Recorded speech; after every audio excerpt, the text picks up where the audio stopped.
What's up, Gary, and welcome back to For Cannon segment. How you been?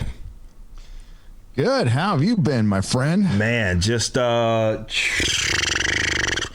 going through it, man. You know, it's just this whole year has been something else, man. And I'm glad we can get you back on and talk about everything. And I know everybody wants to hear us talk about, you know, what's going on in comics and pop culture and everything. We'll get to all of that. But I first want to talk about what I've been following you on is, like, you know, your own personal experience with Calexit and you kind of working your way to get the hell up out of there.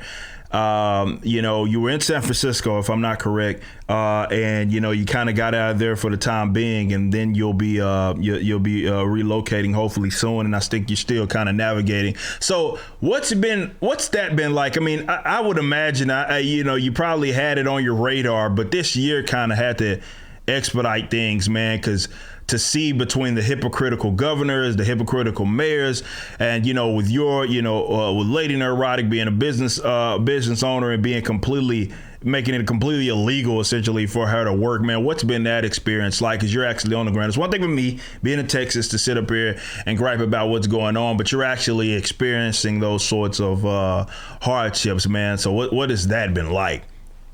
It's been an awakening, Eric. This year, I'm not the kind of person who calls a year good or bad. You know, I take things one day at a time, and there's good times and there's bad times. So this has been rough. The Cal exit, and I've been chronicling it on my channel. It's been kind of quiet lately because we're just looking for houses right now. I'm not Joe Rogan. I'm not Ben Shapiro. I can't just go, hey. Exactly. Somebody go set something up for me. I'm doing this all on my own, and my wife still has to work, and we still have to sell a house. And we have a kid in school, and we have an older son who, I mean, his life got derailed too, like everybody else's. Yeah. So yeah, it's been kind of a nightmare. We had a death in the family, and it's just been one thing after another. And I'm sure it's like that with everybody. But like the only thing you can do is like forge ahead. So, but the awakening has been the political awakening, because I've always been anti-establishment. Yeah, that part's not hard, but it's just really seeing I was pretty apathetic when it came to local government. I didn't pay much attention to it because it was pretty frustrating in San Francisco. Yep. Right. So even for a middle of the road guy, well, especially for, you know, because it's so extreme there. You just gotta, you either get frustrated every day or you ignore it. So I ignored it for a long time, and I regret that. And I think there's a lot of people who are regretting that right now too, because we're seeing right now the power local politicians have over us and how unqualified they are for the most part. These are just, you know, up jump school teachers, secretaries. Nothing against that, but it's when we get to serious situations like this, you see, well, these people really actually have to do their job, and the last thing they want to do is their job. They just want to keep us locked up because that's the easy decision. Yeah. You know? Yeah, exactly. And like I said, it has to suck because, you know, when you are a business owner, like, you know, your wife and you know, the salon and everything, hearing people talk about that as if that's like nothing was what frustrates the living hell out of me, because they look at you, they talk about this essential versus non-essential stuff.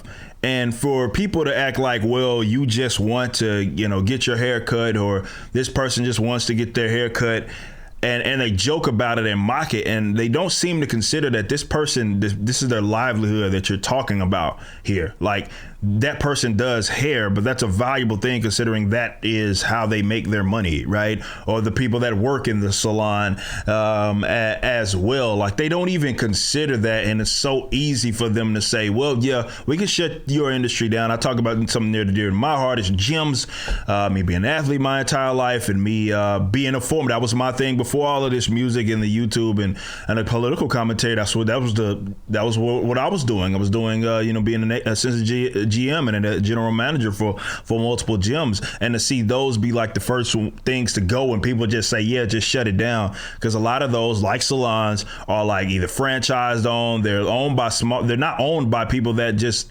swim in money. Like, that's not how it works. So to hear folks so loosely talk as if okay, you are a salon owner or you work at a salon, you're not essential. Like, having that be a part of your, obviously with that impacting your own personal family, like, that has to be frustrating, for you, as well as your family, to have some politicians sit here and tell you guys that your life is not essential, essentially your livelihood is not essential.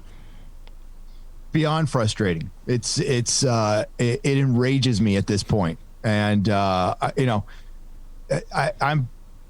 a lot of us are powerless until we decide we're not, and you talk about this and you're right. They have come out, the government has come out and said one person is more important than another human being.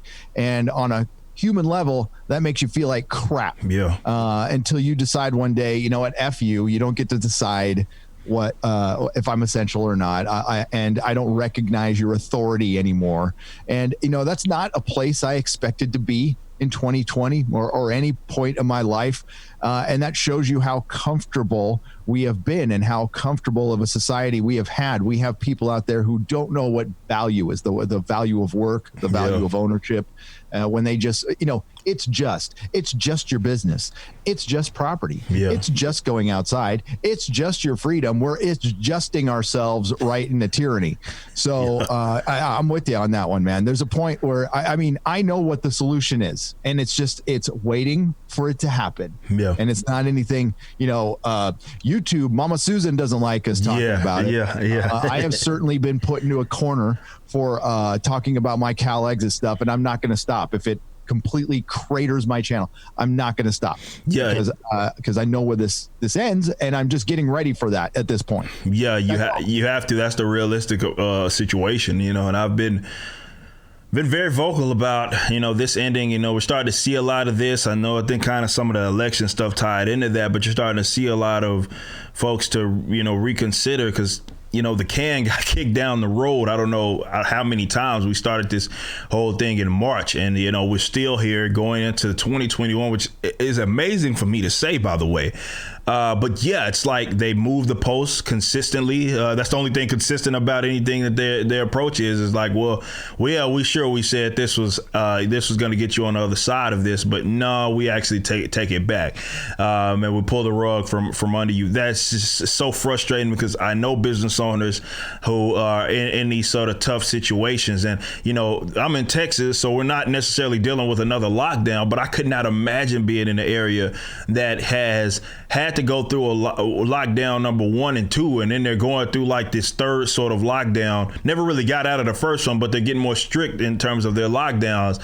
And they're saying that, with this restaurants, I was looking at talking to a previous guest and looking at some of these statistics. I don't think people understand the literal thousands of businesses, particularly restaurant owners that are done. Like, there's no, we're once this is over with, we're coming back. No, like, they have completely shut down their establishment because they can't afford to, there's nothing they can do. Like, you've made it illegal for them to operate, and they can't sit in here and continue to dip into their savings or whatever to try to keep this spot open.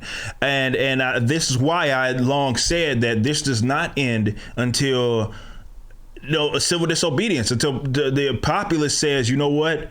No more. Like, we're done with this. And I did see some gyms out of New Jersey that were actually starting to do that. I just saw one owner was like, yeah, we're up to $1 million in supposed fines that they want. We don't even care. Like, we're going to remain open. And if y'all going to come do something about it, you're going to come do something about it. And I know that the average person doesn't want to deal with that sort of conflict. But unfortunately, that's just the situation that we're in. That may be the only way we get on the other side of this, as if en masse folks say, you know what? That's it. Like no more. Like, we've been listening to you. You don't even know even your own metrics. Like, you say mask mandates and this and that, and they don't even work, right? The cases still go to where you say they wouldn't go if we did what it is that you wanted us to do. So how about we just stop doing that? Even with this vaccine, we got Fauci's and all these guys saying, well, we got a vaccine now. And they said, well, we go back to normalcy with a vaccine. And now it sounds like they're kicking the can down the road again and saying, well, not really. You're still going to have to cover your face and all of this sort of stuff. And I'm like, wow, they really just are playing with folks folks' lives. We're seeing what I know. I can imagine. I don't have any children. I know you do, but you know the whole. Seeing it, I had a guy by the name of Corey DeAngelis on the show not too long ago, and we were talking about this. We were talking about how, you know, because he specializes in really paying attention to the economics of the school and all of this, and seeing how, you know, the child depression and all these sorts of things that are going up right now. Like, they have to be dealing with this. They're suffering right now into the Gavin Newsom's of the world. It's like, it's funny to them, you know. The hell, they go kick it at the French Laundry like it's like, hey man, I get to do this, you don't get to do that. Like, as a Californian, like, to see that, because I know we talk about what was a London Breed, the mayor out there who was also there. Like, how I know to say that it's enraging has to be, that's I just want to know if you can put it in words, like, because you're being in that area, to see your politicians sit there and be absolutely hypocritical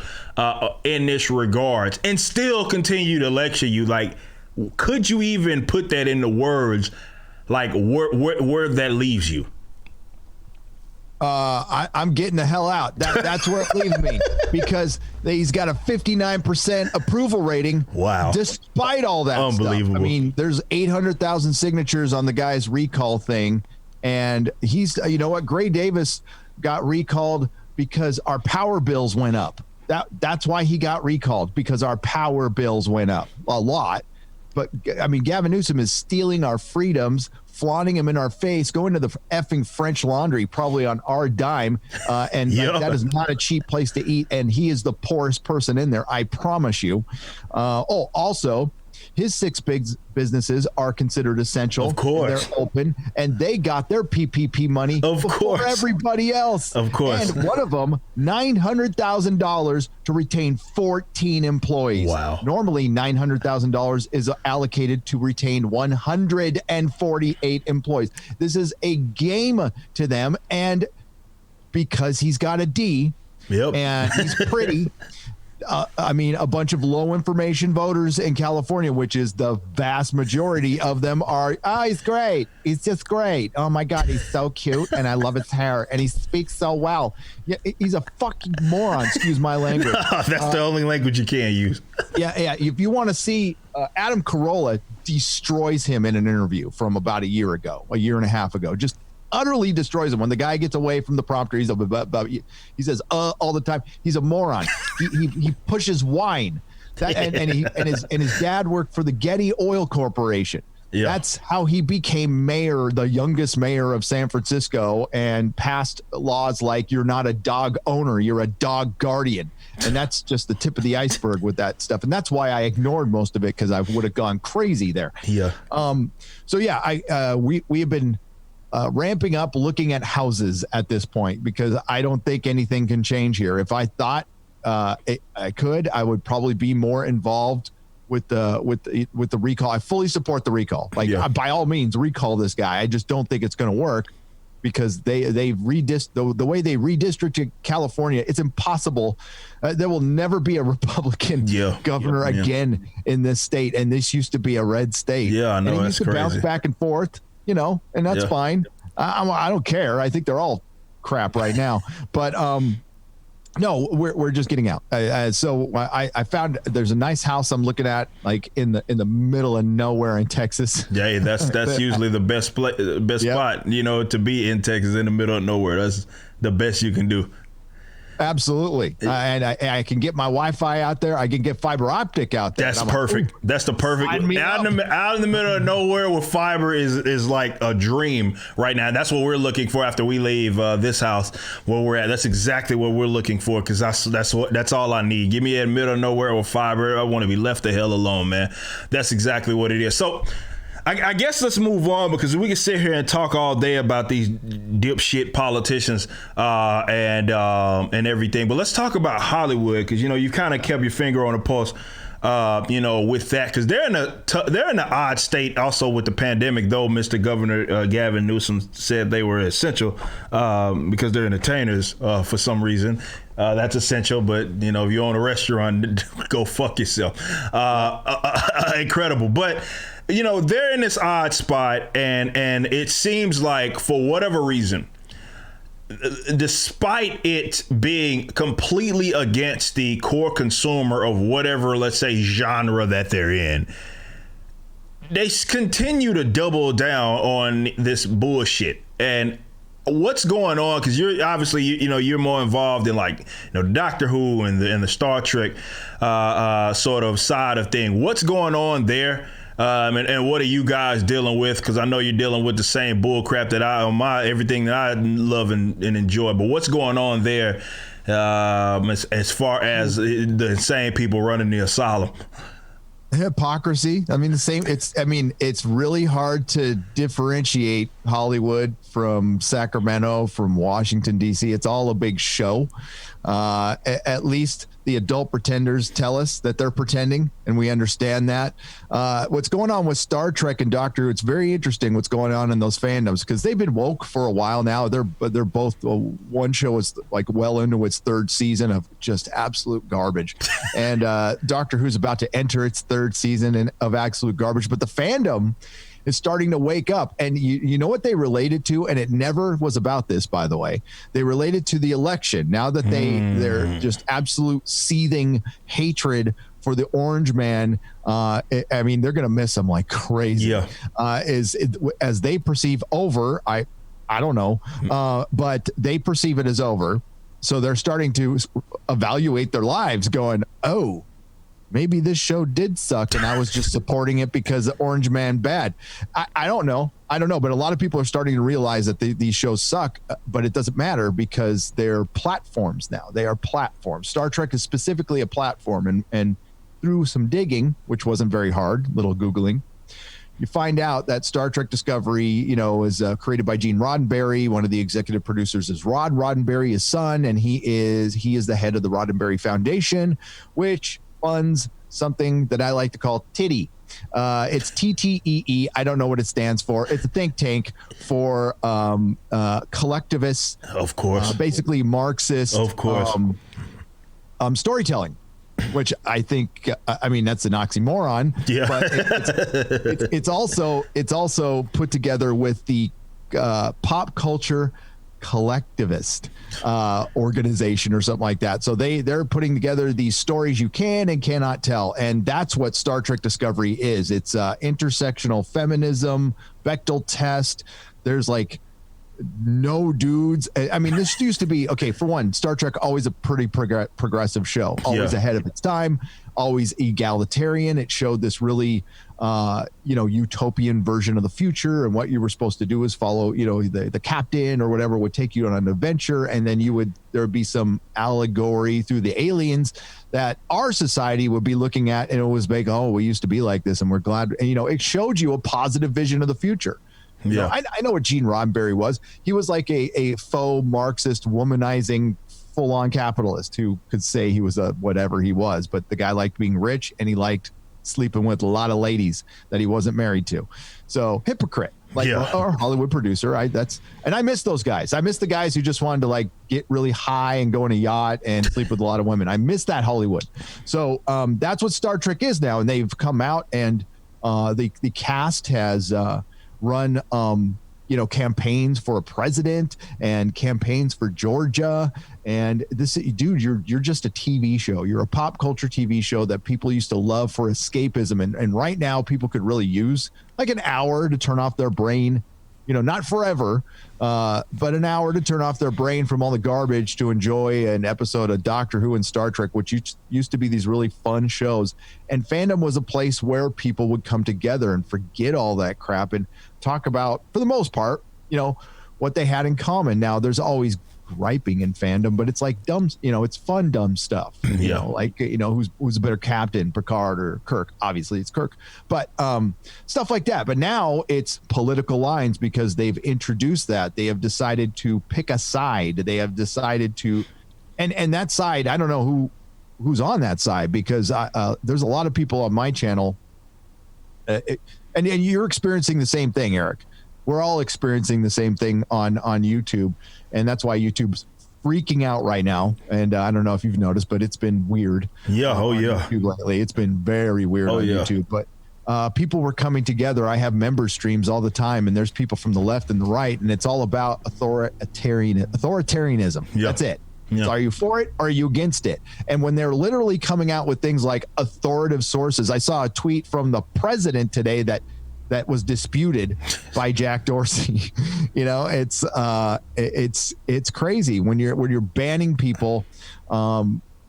You know, and Hollywood's a part of it. Yeah, Hollywood's absolutely a part of it. So what you're seeing now in the fandoms is people being done. Like that's the concerning thing. Is I cover pop culture, and there's a large portion of the audience now who's just like, I'm not going back to Hollywood, anything new. I'm done with all of you. Yeah, and your support. Right, exactly. And you bring up a great point, because we're moving into, you know, let's say going into 2021, and, you know, Biden's going to be, you know, inaugurated or what have you. And I don't know what these guys are going to have left, because they've been talentless for pretty much, I mean, everything that they pumped out for the last 4 to 5 years have been absolute dog crap across the boards, because they have been absolutely obsessed with Donald Trump, or taking aim at him and his types. And we're seeing this virtually in every single form of media, where people can comic books, movie, didn't matter, where folks feel like it was their job to try to lecture you about what your political or social beliefs could be. So, or should be, rather, not could be, should be. And we're moving into the next, you know, in 2021 with Biden being president, which is supposedly their guy. It's going to be interesting to see if these guys, well, I don't see them going. I don't know. Like, you bring up a great point with the fandoms of you know, Doctor Who and Star Trek, to see, like, has it just been always this trend? Yeah, of course, we've been able to document that it's been garbage for a while.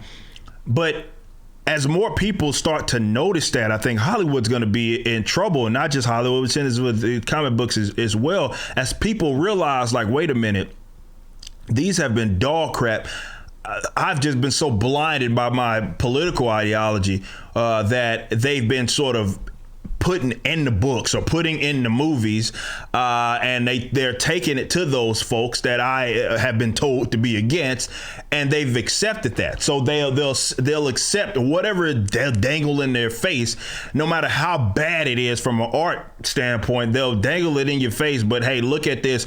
You know, we're seeing this with video games. It's like, look at, you know, you criticize something, well, you're let's say Last of Us 2, which dog shit. You criticize that, well, oh, you got a problem with lesbians and all sorts of, they hide behind all of this. I don't know if they're going to have that to fall back on, as I think even their own folks are going to say, you know what, this isn't necessarily what I thought that it was, because it's starting to come into fruition how bad it actually is. And as they seem to take control, it got progressively, for lack of better terms, worse, right? They got a, you know, a sniff of this sort of power, and they're like, okay, how about we double down on this, making the people that we like mad, despite the people that we're making mad, they're actually, I don't know, consumers. They buy our books. So when we talked about this a little in last show, do you foresee it getting worse before it gets better? Because I think we agreed that it got worse since the last time we had our show. Somehow it managed to get worse. But Is it one of those, like, how much worse could it be before it starts to take a pivot? And what pivot will that be? How will that pivot happen? Will it be a case of higher up saying, okay, you're all fired because this is really impacting our bottom line? Or how is that going to happen? Or are we just in for another 4 or 5 years of people just putting out dog crap, and people just, I guess, going to see alternatives, considering that the things that they knew and loved they're not even anything remotely like what they were? The pivot is probably going to come with a new form of entertainment eventually. I think what this did was hasten the end of 20th century models, scripted entertainment. I think we're, you know, the gaming industry is by far the biggest entertainment industry on the planet. Hollywood doesn't even come close. Yeah. The gaming industry eclipses it, and that will continue to do so. It's going to get bigger and bigger, and we're going to find alternate ways for entertainment, and that's what we've done The movie theater is pretty much dead, but that was forced closed. That's too bad because I liked movies. Yeah. But I think they were kind of going down anyway. But the pivot's going to come, I think, with a new form of entertainment, or people going to gaming, or people just finding something else to do. I think there's just so much to do out there. You're never going to have a Game of Thrones again, or it'll be rare. You know, it'll be really rare to have a uber hit show that goes for seasons and seasons. And it'll be just one-offs. It'll be one season shows that's going to replace the blockbuster movie. So it'll be like 10 episode shows. They'll put the same amount of money in it. Like that Obi-Wan show that's going to be on Disney Plus. That's essentially a movie being repurposed into a TV show, Snyder cut. I think that'll work. That'll work as long as they don't, but as far as like filling your shows full of intersectional feminism or just general wokeness, because they had to do that to cover up all the bad writing, those days are done. They're Doctor Who's ratings have cratered. The fandom is cratered. Their Facebook groups are bleeding people. The ratings were awful, terrible. And this was one of the biggest shows in the world. Yeah, exactly. It made the BBC a lot of money.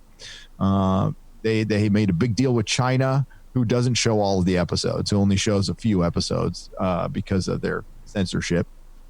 I doubt they show any of the episodes with Jodie Whittaker. My guess is none of those make it there, but we don't know.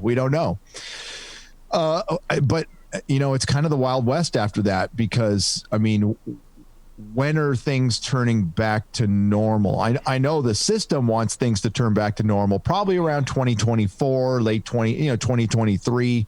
I had a conversation. I'm an AA, so my sponsor is a male health physician. He's pretty high up, connected in San Francisco, and what he told me is the vaccine is going to go. It's going to start coming out in March, but like the regular Joe, regular Jill, you and I, if we want it, which I don't, we're not going to get it until November, December of next year. So that's why Warner Brothers, watch these companies, because that's going to tell you how the system's going to move. And maybe Warner Brothers pulled the trigger a little too fast and pissed off the power, certainly pissed off Disney. Oh yeah. So they're releasing all their movies on their streaming platform and theaters, but that's just for optics. Yeah. And that tells you, that answered your question. Oh, we're going to be locked down. At least, a full lockdown, probably not. It'll be limited capacity, and it'll float somewhere between here in California anyway. I can't speak for your state. 25 to 50% for the rest of the year. Gyms will be inside, outside. Restaurants, there won't be any left. I guess we'll all have to go to Chick-fil-A and In-N-Out or something like that. That's all that's going to be standing after that. It's biggest wealth transfer. It's funny you mentioned that. One of the biggest wealth if not the biggest wealth transfer in modern history, which is the fact that that's going really untalked about. It's amazing to me. But yeah, you bring up a great point. You bring up a great point with, seeing, that's what I guess is mind-boggling to me, because I cannot imagine being a higher up or a CEO or anybody that's responsible for, seeing your business make money and to see it just bleeding freaking fans and to still double down on this. I don't know how disconnected they are, or like what some people say, it's like they are that balls deep into their agenda that they don't care. Like, it's like, we know we're losing money, but we're here to tell you about yourself, Mr. Masculine person, Mr. White man, Mr. You don't cater to whatever pronouns that it is that we adopt. Like, it seems like that's the route that they're going, and I think a lot of folks have a decent point when they suggest that maybe it's so intentional, and you see that a lot, right? With Hollywood, and this has been a fascinating thing for me, is how connected they are to the politicians, right? It's almost like they're one and the same these days. They get all their marching orders from the politicians. Joe Biden can pretty much have any Hollywood elite that he wanted, he had, right? Could make videos for him, could campaign for him, whatever. And if you were among the Hollywood elites, Chris Pratt, and you didn't heed to whatever religion it was that they you got absolutely destroyed for it, because it's like a cult. So it's interesting that you talk about making that sort of that connection there, right? You make that connection with the fact that, oh man, that's I was going to talk about that in my previous show before we recorded that, but it's one of the most criminal things that I thought Iceman was pretty bad, but this is for sure one of the more criminal things here, and it's unbelievable that they're doing this, but it goes to show that I don't think that they want to make, because who asked for that? Who asked for Star-Lord to be made into boss? Nobody. So it has to be completely agenda driven, and they are so hell bent on lecturing you and putting in whatever odd sort of culture, and they want to instill that, and they know that entertainment is a big way to do that. But yeah, we talk about that with Star-Lord. You look at what's going on with, I don't know if you've been following what's been happening with, like, because I know you got kids, like Cartoon Network, I don't know what the hell they're doing over there, but they got these like anti-racist sort of little tunes that they're putting out that they want to sit there and lecture your child can't even watch damn Cartoon Network anymore without being lectured. It's everywhere, and it seems to bleed fans, because anybody with, you don't even have to be a libertarian, like you just have some damn sense, and you're like, yeah, I don't watch entertainment for this, right? This is not what I read these books for. This is not what I don't watch this movie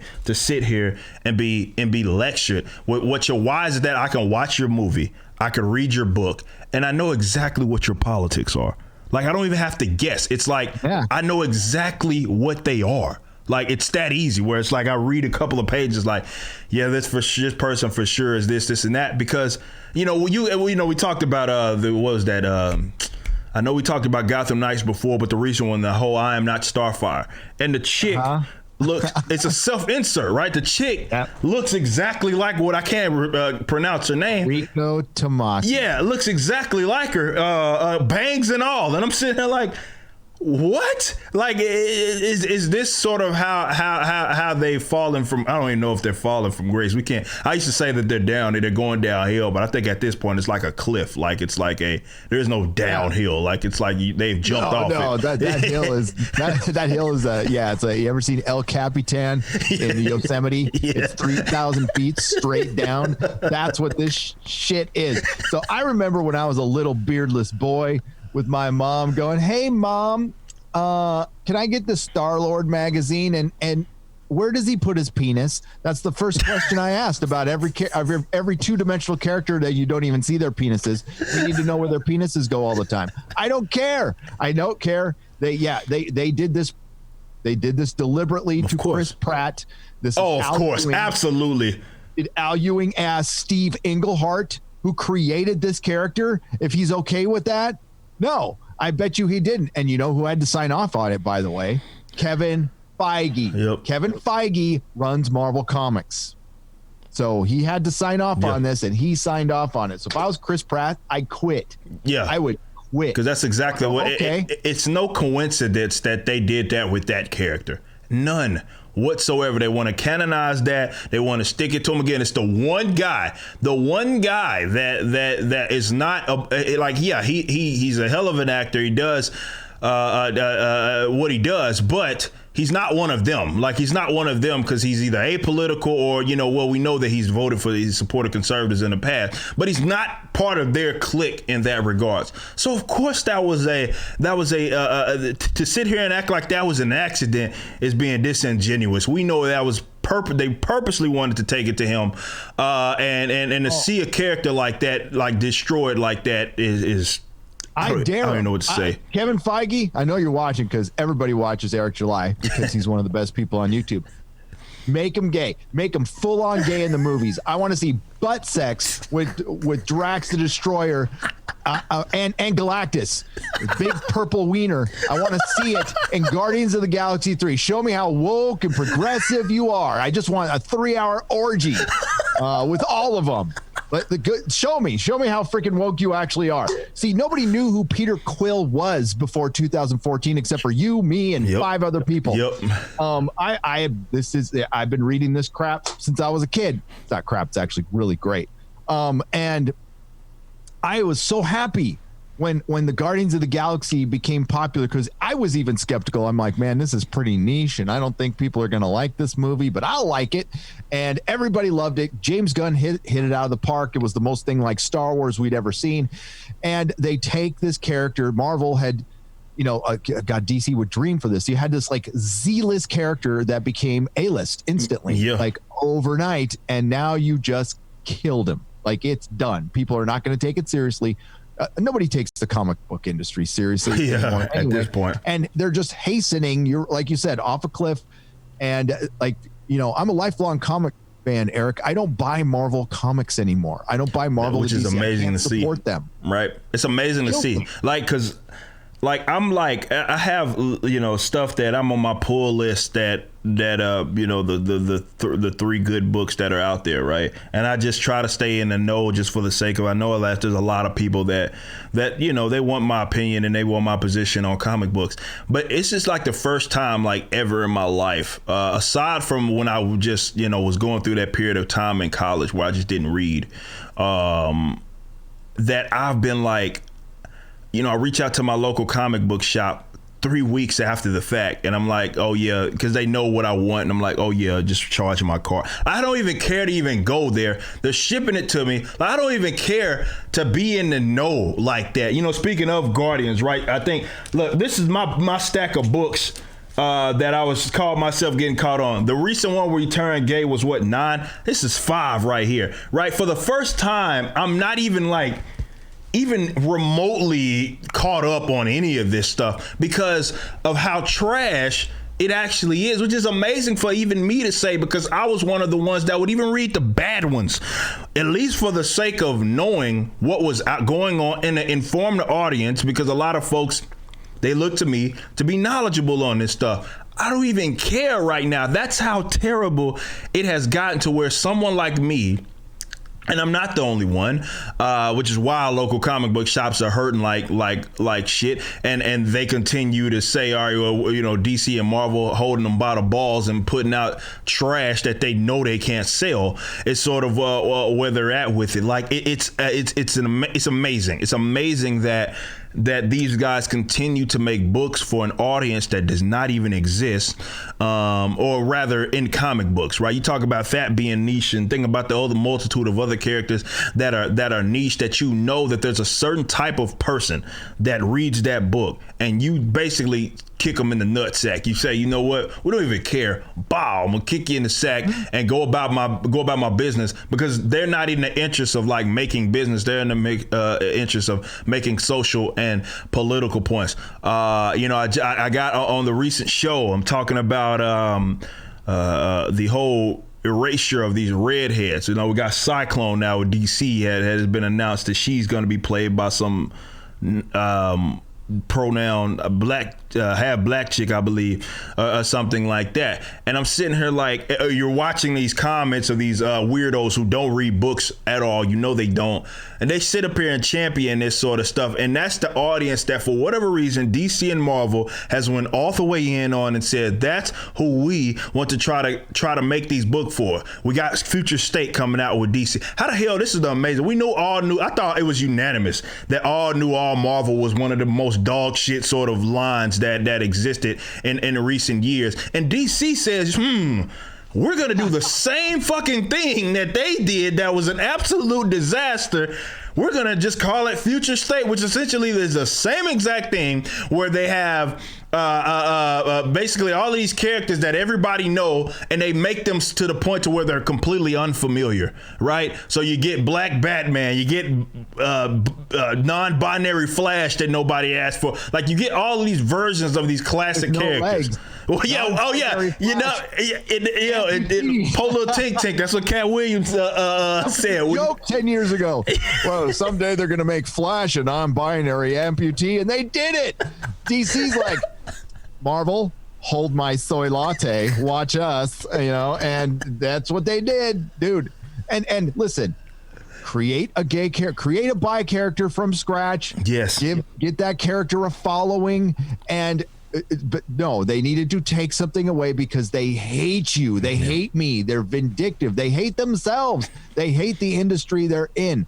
These superheroes are antithetical to their belief system that they just had downloaded to them in the last couple of years. All of a last sudden, update. Everything is wrong. Everything is wrong. So, yeah, they're going to destroy it. And the only thing they're frustrated about now is a bunch of people went out on their own and started making their own stuff. And they're all, we got to stop that now, too. Exactly. And yeah, dude, they're coming after us everywhere. They're coming after us on YouTube, podcasts, Indiegogo. I got to give credit to Indiegogo, man. They have not bent the knee. And one of the few ones that has like been like, you know what, we're gonna do what it is that we do, and it's like there's a lot there. I mean, I know they're making money. They're one of the few that are more in the interest of making money, like, which you think would be the objective, as opposed to sitting here trying to lecture people about their particular political and social views and kicking them off of these damn platforms. This is one of the reasons why actually I'm moving to like a lot of my membership stuff, like with Patreon and stuff. I'm moving that over to my own personal website because of that. I think we're all feeling the wall sort of close in right now, because holy shit, this is insane. But I need you, because I'm a complete Star Wars normie, right? That's one of the few. It's one of the fandoms that I get asked about the most, because I think there's obviously a lot of crossover. A lot of guys that are into Star Wars are usually into comic books in some capacity, and I hate not being in the know about that, because I'm like, yeah, I know stuff. I probably know more than the average, but I'm not that connected to where I know as much as what I would consider guys that are actual, like what I am to comic books. I am certainly not in to what's going on with Star Wars, but I know Disney had all of this announcement stuff going on. So what? Tell me what's going on, the normie. What's going on in Star Wars and the direction that they're sort of heading down? They took a giant step sideways. So what they did was, The Mandalorian is a popular show, and for the most part, I mean, I don't have a lot of criticisms of it. And it's really weird. It's weird in the fandom. It's weird in the fandom menace. There are people out there, if you say one bad thing about Mandalorian, they are out. They will never talk to you again. Well, then you're never going to talk to me again, because I'm going to say bad things about the Mandalorian. I think for the most part, it's a real safe show. And what Disney did was they saw the disaster that was their film series that just completely failed. By the way, today's the anniversary of The Last Jedi being released. So they said, we're going to make the safest thing possible. Like, we're going to hit every beat. We're going to remind everybody of old Star Wars. We're going to remind everybody of Boba Fett and Yoda, and you got this cute baby Yoda, and we're going to bring in Jon Favreau, who's like a real director and real writer. And they came up with something that's decent. It's decent. And that's fine. That's all they needed, was decent. And it's not filled with agenda. The last episode of The Mandalorian was one of my favorites. It was, because Bill Burr was in it. Nice. He did great. That guy's just uber talented, man.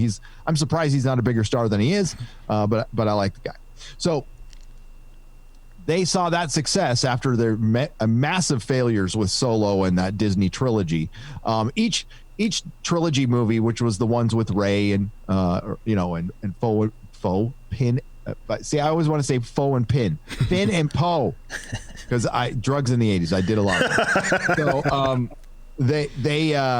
So each movie like made billions less. So we went from Force Awakens, which made well over $2 billion, to The Fall of Skywalker, which made barely $1 billion. Last Jedi was right in the middle. So they lost half their 60-70% of their audience. So it's more than half. Disney freaked out, created The Mandalorian. They got a crumb of success, and they decided to duplicate it times 10. That, like, they have one is, and this was earlier in the year, they were going, maybe we're going to back off on Star Wars a little bit and reassess the situation. Well, they backed off for like a month, and they times it by 10. So Kathleen Kennedy comes out, announces a bunch of shows, and doesn't refer to that sequel trilogy that was the biggest thing in the world to them once. They have completely moved past it. They're ghosting it. Now what they're going to, I doubt they're going to erase it from their reality, but I think eventually Disney will have to reset everything in Star Wars. I think that'll come about 10 years from now. They'll just reset everything. They threw everything at the wall. They have a show that's going to be anime shorts, which might be good. I don't know. And then they have 2 spinoffs from The Mandalorian. Then they're going to do an Obi-Wan show. Then Cassian Andor. Is that a name that rings a bell with you? Cassian Andor. Mm-hmm. So from Rogue One, he's going to get his own show. And I call him Juan Solo. I know it's bad. What else? They have a droid, a couple of animated shows, and then a movie that Patty Jenkins is going to direct called Rogue Squadron. Then Taika Waititi is going to be directing some unknown movie. And they announced all these things a week after, and it was almost exactly a week after Warner Brothers announced that they're putting everything on HBO Max.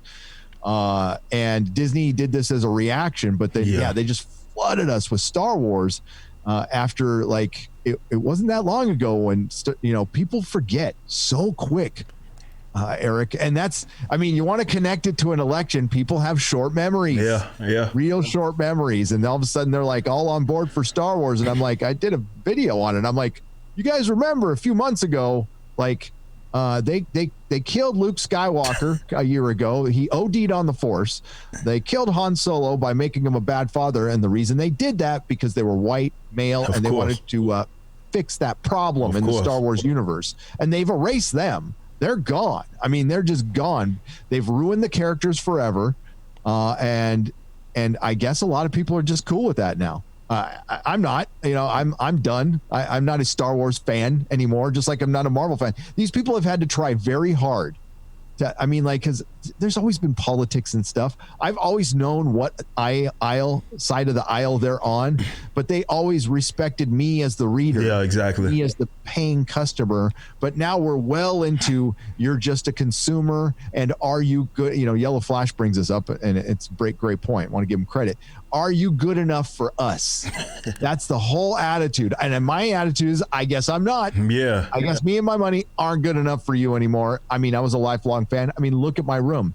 A normal person doesn't have a room like this. Exactly. Okay. Yeah, right. I say this about me. Normal person doesn't have, and it's crazy because we're the ones that they try to lecture. Definitely these weirdos on the internet sit there and try to lecture us about these sorts of things. And I'm like, dude, if you only knew the half of it, as far as how supportive that I've been of this product, because I enjoyed it, and it really defined a lot of my youth. To sit here and try to I had to do all of these debunking all of this with this X-Men things and all this, because people seem to just make things up, but it's more so they want to make it seem like, we've always beat you over the head with our politics. No, you haven't. No, you haven't. That was not your books would not have been, definitely back then, your books would not have been selling back then had you sat up there and shat on an entire audience like that. That's not how it works. So it's interesting to see this adopted. But also the whole, it seems like, because you mentioned HBO Max with it, we see that with DC and Marvel, but also it seems that we're seeing this with Disney and with HBO Max, and how this game of chicken sort of that they're playing with each other, and they're reacting after one does something. That was a bit ballsy thing for HBO Max to do whatever they were gonna do going into the next year, and then Disney said, okay, bet. Fuck it, we're throwing the whole everything at you. It's like they unloaded the entire mag. It seemed definitely with the Marvel stuff as well and everything they have going on. So it'll be interesting to see, I guess, where they're going to go and how agenda driven some of this stuff certainly is going to be. But I know with Star Wars, a lot of our guys, Fandom Menace guys, are just really into it. So I'm interested to see how that's one of the most fascinating things. And we talked about this in the show before. And like me as a Star Wars normie, to see people as passionate about that stuff as I am with books, but to see it have the similar trajectory that we're dealing with in the books is bizarre, but it's something worth noting, and it's telling you that these guys are obsessed with their political and social beliefs. And they are, like you mentioned, rather well, the Yellow Flash is a great way to put it, and that they act like we have something to prove to them. You know, like we're not the consumer. Like we have something to prove to them. And if you're not good enough, then fuck your money. You know what I mean? Your money's not good enough. And then, God forbid, if you take it somewhere else, then you're a racist, homophobe, or something like that. We talked about it, and this is the last bit that I want to discuss for the show. You know, we talked about alternatives. We talked about Indiegogo. We talked about folks. Do you really think, and I have to ask this question because I asked this with just some guy the other day as well, like, do you think that there is I'm a capitalist, so I always got to look at it in terms of the market. Is there some sort of like opportunity there for folks like us, or like-minded rather, to produce an alternative that could be wildly successful enough to compete with them? No, we talked about, you know, the EVSs of the world making $1 million on Indiegogo with their, with their comic books. But in other forms of entertainment, including comics, do you think that there's an opportunity for people to come up with an alternative that would dare to be successful enough to compete with the big dogs? Eventually, but it's never going to be like centralized, you know. Yeah. The Indiegogo thing, the comic book thing it's a bit of a cult of personality.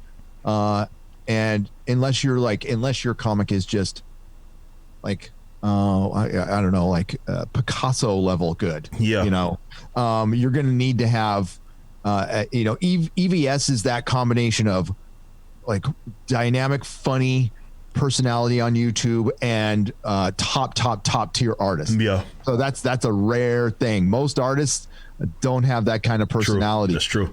Eric, you could sell more comic books than Al Ewing could in a second. That's going to be my next project, actually. Good. We need you making comic books because Al Ewing, I'm on a mission against this guy now. Dude, trust me, man. I'm right there with you. I mean, definitely consider what he just did with Guardians, man. Like, I can't. That fucking guy is something else, man. He blocked me on Twitter too, but he's something else interesting enough. But yeah, like I always think about it, and that's why I wanted to ask you, because that's probably my next venture, seriously, because I do think that there may be an opportunity. I can't say the same for like animation or acting, because that's a whole nother ball game, you know. I don't really know. I know that there's actors. I have one that'll be on my show here soon that exist in Hollywood that are dealing with this, and they're trying to produce their own films and stuff like that. I just don't know how wildly successful that they're going to be. But I just would like to think that in certain mediums, there's an opportunity to be had, kind of like what we did with YouTube. It's like, you know, we existed on a platform that, you know, they don't seem as welcoming as they were before. But, you know, as it showed people, and that's what the Fandom menace was when it first, that's really what it was. It showed people that, wait a minute, there are folks that are seeing the same thing that I see. I'm not fucking crazy, right? And I'm thinking that there's, you know, obviously we saw a lot of success over the course of the last couple of years because of it, you know, because we existed on this platform and we showed that they're not crazy. So I like to think that when it comes to the entertainment, hopefully, you know, I may be too optimistic here, maybe even naive, that I could, as an example, just because this is something I realistically could team up with another badass artist and actually produce something that those guys, the Marvels and the DCs of the world, would be like, that's a threat, right? Because there's enough people to at least pay attention. Which I think is all it takes, and maybe it'll have an impact. I don't know, but at least that's where I'm at. Am I being too optimistic or naive? No. There's a huge opportunity out there, right? And more people need to take it, because Marvel and DC are not producing the content that their audiences want. So I went and took a look at Al Ewing's Guardians of the Galaxy sales, and they're not good. They're not good. 27,000 with variants. I'm going to say it's probably 2 variants. I say actual people who read the book, probably like 15,000 people in a country of 331 million. That is amazing. So if Eric July wrote a Guardians of the Galaxy comic, it would sell more. You would sell 100,000 copies. You would, if you made it an Indiegogo, it would sell. It would sell a lot.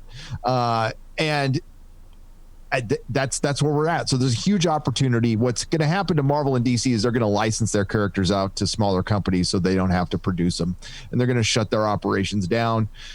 Unfortunately, the cult that works in comics, and it's the Portland cult of weirdos. They're still going to be there until the last person stops buying it, and that's what it's tough to do. But I practice what I preach. I don't call for boycotts because it's a personal decision not to buy something, and I don't want to shame anybody. Absolutely. But I don't buy Marvel comics anymore. I don't buy brand new ones, and it hurts. I missed going to my comic shop. So I go to a comic shop now and I just buy some old stuff. Yeah.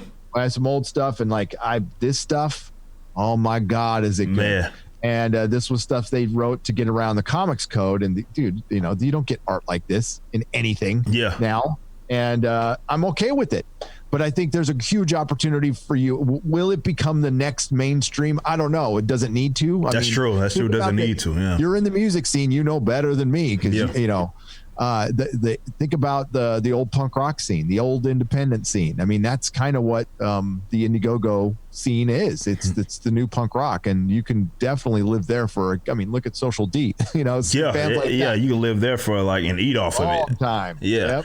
Yep. So you're right about that. Yeah, that's the one thing that, again, that's my next project, and hopefully we can, I'm going to get a big campaign taking it serious. And when I do something, I take it serious, man. And that's, they got to have someone that can compete. And I'm like, who better than me? I just got to, I'll back it. Yeah. I will shout it out.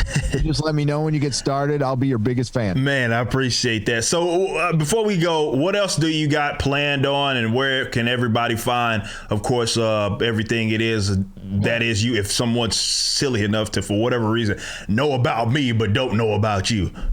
You're world famous, man.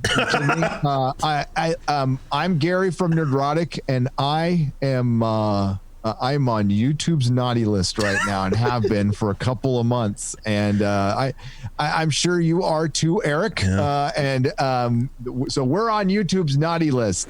And what I'm thinking about doing is getting alternative forms. You can only fight Mama Susan for so long. True.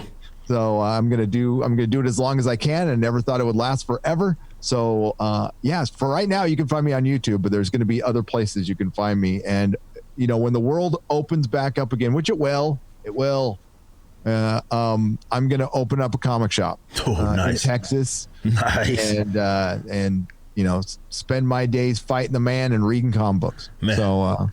Oh man, that's exciting, and I'm behind you 100%. Definitely, considering I'm out here in Texas too. So you let me know. Well, Gary, man, I appreciate you joining me for another episode. I like to get you as much as I feel like it was a way too long of a period between the previous one. So we'll get you here back often. You're one of the highly requested guests. They love to hear us shoot the shit. So man, I appreciate you joining us, man, and hopefully we can get you back soon. Anytime, man. And thanks for having me on, and we will get you on Friday Night Tights very soon. Let's do it. You are highly requested as well. So. For sure. Well, again, man, I appreciate you joining us.